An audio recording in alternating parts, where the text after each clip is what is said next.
VR's big, isn't it? Yeah, it's quite big.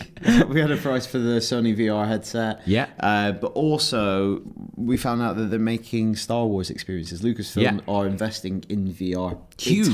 Big time. Massive. So it's a company called ILM X Lab, and they're basically chucking all this stuff behind making immersive experiences in the Star Wars universe. So we had two different things, right?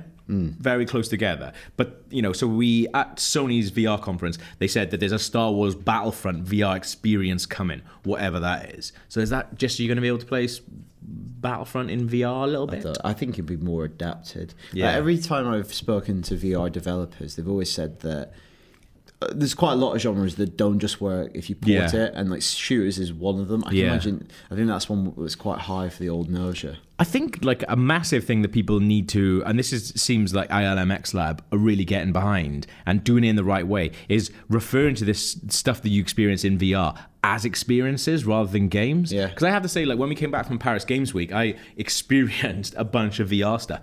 And that's what it is. It's not, it's good, there's good fun and stuff like that, but people talking about it in terms of like, oh yeah, but are you going to be able to sit down and play like, 20 hours in Fallout in VR? Yeah. Probably not. You have to think about I see them like as that. like rides or like little 20-minute things. Kind of, yeah. And this is kind of what this thing. So it's called Tatooine Trials, and Mitch played it actually. And basically, the way he described it was you're Skywalker's apprentice. You're interacting with Han and Chewie. You see a giant Millennium Falcon from the air, which is obviously to scale. Yeah. So if you're a person, you see the Millennium Falcon landing above you. That's pretty damn impressive. Yeah, it's just the sound's pretty amazing as well. Yeah.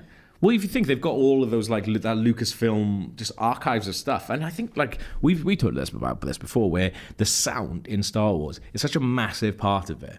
Like just if you hear like a TIE fighter or something like that, like just hearing that noise takes you to a very specific place in your mind. And with games, and if you're wearing a big VR helmet and you're really immersed, you've got the headphones on, and you hear some Star Wars stuff, that's gonna be pretty damn exciting. Also, what I thought was particularly cool about this is they said that these, it's very easy to say we've made a VR experience and it's like this kind of incidental throwaway thing. They actually said it's a canon thing. Like Right. they're approaching this like these will be canonical. Good. So they're not just kind of like little thin entertainments to get a bit of attention. It's like, this is cool stuff, and we believe in this platform and this technology enough to say this is canon. Yeah. Rather than just going, it's kind of a little Star Wars thing. Yeah.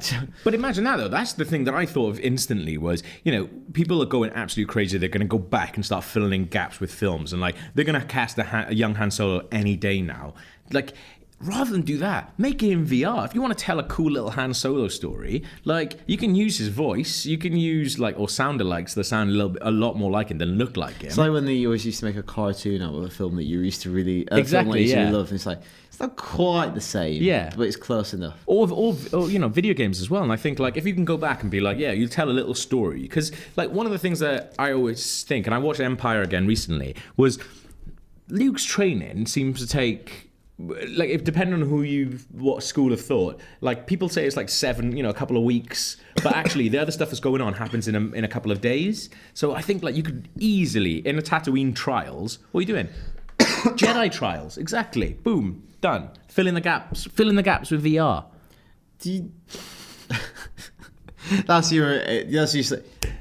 Fill it in with VR. Fill it in with VR. That's become your answer for everything. Yeah, I think that's good. Gav, you put your data in the spreadsheet. Fill it in with VR. But I think you could do that. You could do all these cool little stories that are going on outside, like stuff like the comics and things like that. And you could do it. You could experience it yourself. The only problem with that is how much do you want to put these kind of. It's kind of a chicken and egg thing with VR. It's like if the experiences and the software isn't there, like that will never drive massive sales ultimately. But then.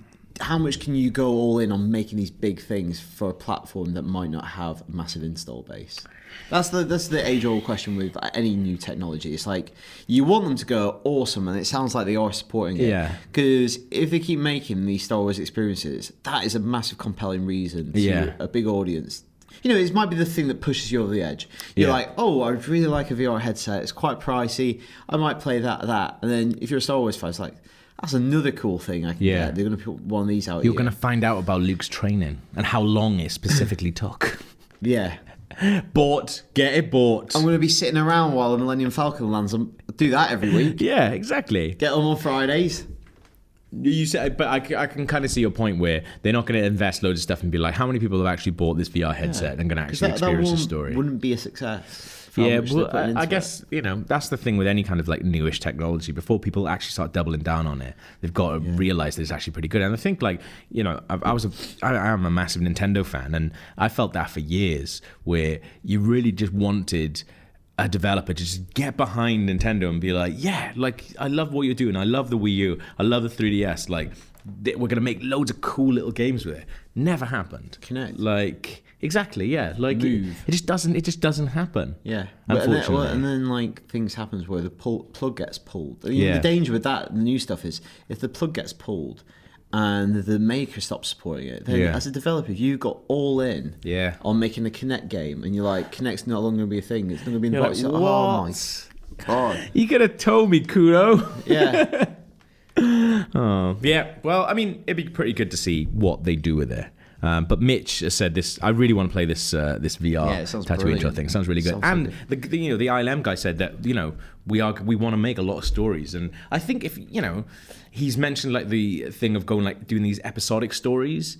Maybe that's a way of doing it, because if you're working on these little episodes, we'll work on a little episode. Episode 8. Like, if people buy it and people get into it, then we'll make some more. Not committing to this 40-hour story or something like that. Yeah, that's the one way to go for it. $2.99 little thing you can just do. That's the thing with VR initially. When you first get one, when this will happen for the first 6 months. Anytime someone comes around your house, absolutely. Do you want to see the Millennium Falcon landing beside you? Absolutely. That's almost a really good thing in the first 6 months, where it will determine on if you buy one because your friend has one, and you go around to their house going, oh, it's really cool, I like that. It's a really good.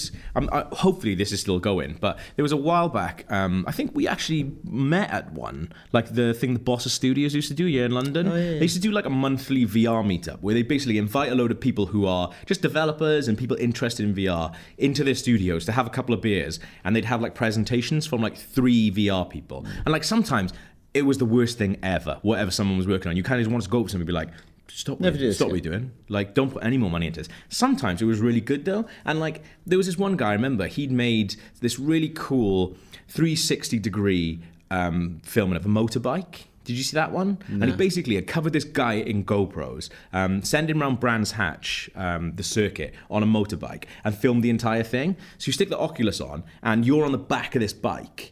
But you can look so you can experience Brands Hatch from 360 degrees, hurtling down like 110 miles an hour. It was brilliant. And afterwards, we were all talking to him, and there was me and another VR developer, and we were like, this is really good. And the guy was like, oh, do you like it? Got a USB. He was like, yeah, you can just copy onto this if you want. Like, there's that kind of community with VR where people are making all these little cool things. So I hope when it actually gets into people's houses and stuff, that sort of open market source thing still exists, because stuff like that is really, really good. Yeah, because at the moment it's felt a bit hobbyist. Yeah. For some developers, like, experiment with it. Yeah, definitely. It'd be interesting, like, when some major players get involved. Exactly, like me. Major players like me. I'm going to make myself a VR story. Imagine this in VR. Because it's pretty much exactly the same. Like, people could come around here. Like, you sat over there looking at us. Yeah, could be. What are you getting from that?